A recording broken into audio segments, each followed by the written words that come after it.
Dans le film que vous allez voir, des images de synthèse vont être utilisées pour représenter le trajet de la lumière. Or, si la lumière se voit de face, lorsque la source lumineuse est devant vous, elle ne se voit pas de profil. Alors, nous avons choisi de représenter la lumière de profil de cette façon. Et comme la lumière n'est pas instantanée, mais qu'elle se déplace, nous la ferons avancer de cette manière.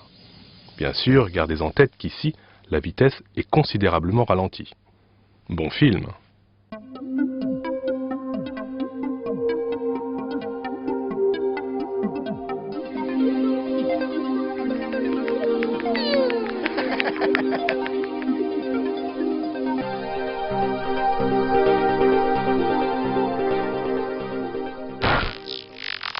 Au milieu du XIXe siècle, la lumière a livré une partie de son mystère.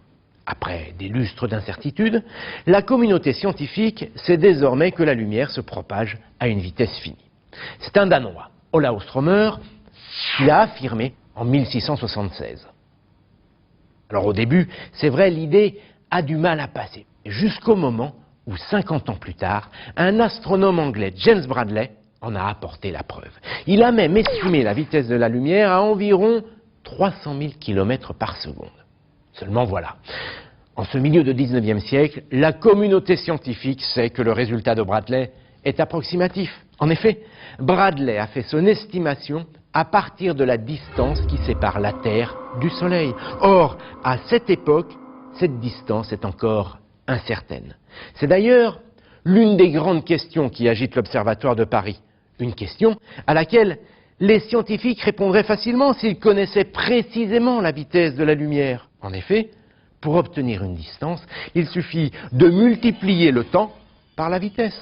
Or, en ce milieu de 19e siècle, seul le temps que met la lumière pour parvenir du Soleil jusqu'à la Terre est connu. 8 minutes et 12 secondes, soit 492 secondes. Autrement dit, vous l'avez compris, d'un côté, il y a ceux qui avaient besoin de la distance Terre-Soleil pour mesurer la vitesse de la lumière, et de l'autre, ceux qui avaient besoin de la vitesse de la lumière pour mesurer la distance Terre-Soleil. Bref, c'est le chat qui se mord la queue. Alors comment s'en sortir? À l'époque, l'Observatoire de Paris est dirigé par François Arago. Je le précise car c'est un éminent scientifique dont vous entendrez sûrement parler un jour ou l'autre. C'est une sorte de touche-à-tout de génie et qui en plus aime l'aventure. Il est aussi à l'aise avec la physique, l'astronomie qu'un dos de chameau.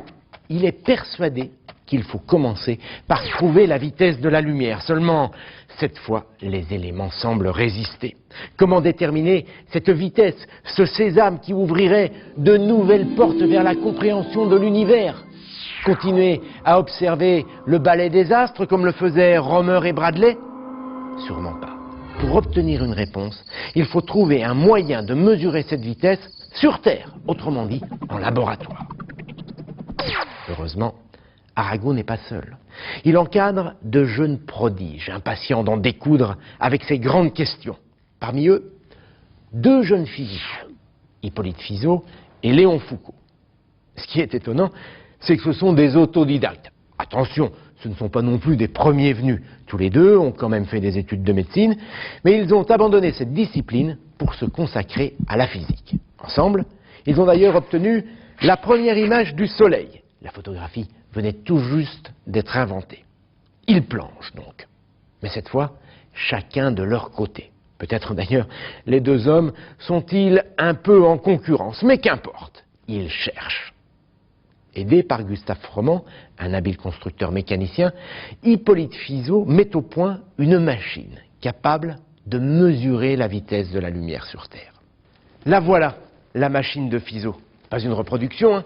La vraie machine, celle utilisée par Fizeau lui-même pour réaliser ses mesures.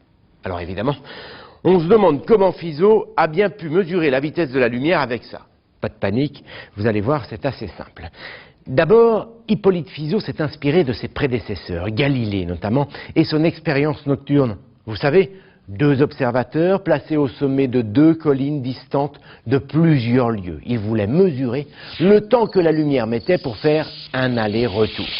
Galilée n'avait rien mesuré du tout, mais il avait pressenti que la lumière devait faire un aller-retour.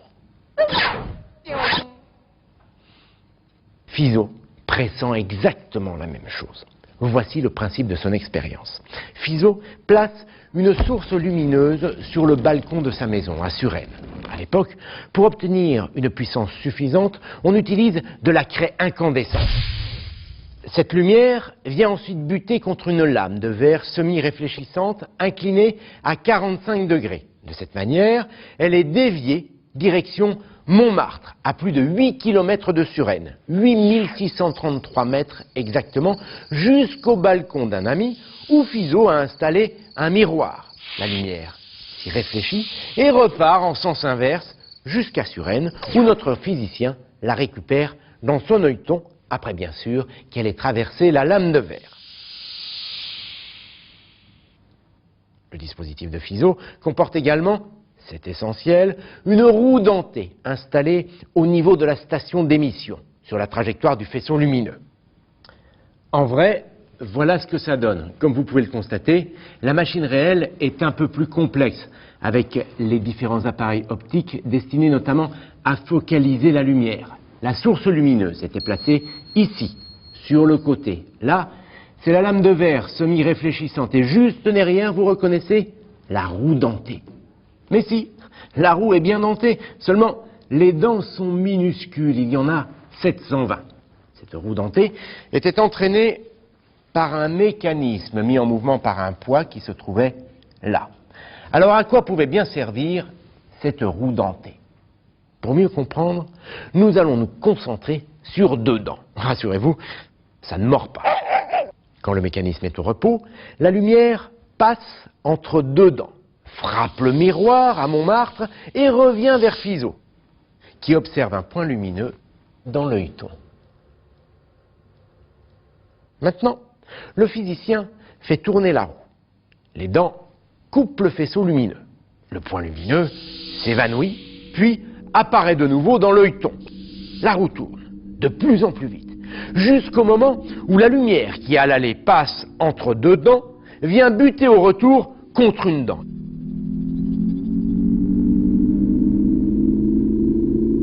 À cette vitesse-là, le point lumineux disparaît dans l'œilleton de Fizeau. Elle est là, l'astuce.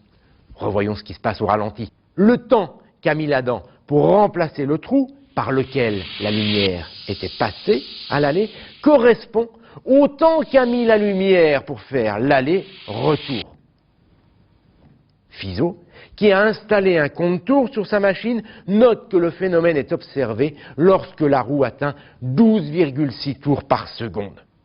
La suite, eh bien, c'est une histoire de calcul. En fait, la roue a été conçue de telle sorte que l'angle auquel correspond une dent soit d'un quart de degré. Connaissant le nombre de tours qu'effectue la roue dentée en une seconde, autrement dit 12,6 tours par seconde, eh bien Fizeau en déduit que le temps que met une dent pour remplacer un creux est de 55 microsecondes.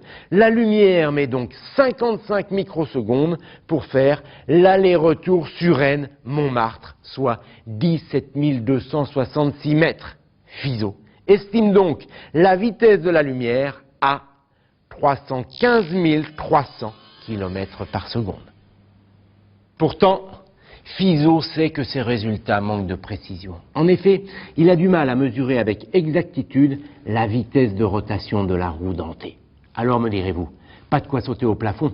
Eh bien si, et je ne suis pas le seul. Fizeau est salué par l'Académie des sciences. Il est même décoré de la Légion d'honneur. Pourquoi? Eh bien parce que même si ce résultat manque de précision, Fizeau est le premier à avoir mis au point un dispositif capable de suivre sur Terre le trajet de la lumière et de mesurer sa vitesse. Nous sommes en 1849, 10 ans plus tard. Léon Foucault, le complice des débuts, mettra au point un autre dispositif. Il mesurera la vitesse de la lumière avec encore plus de précision. Mais ça, c'est une autre histoire.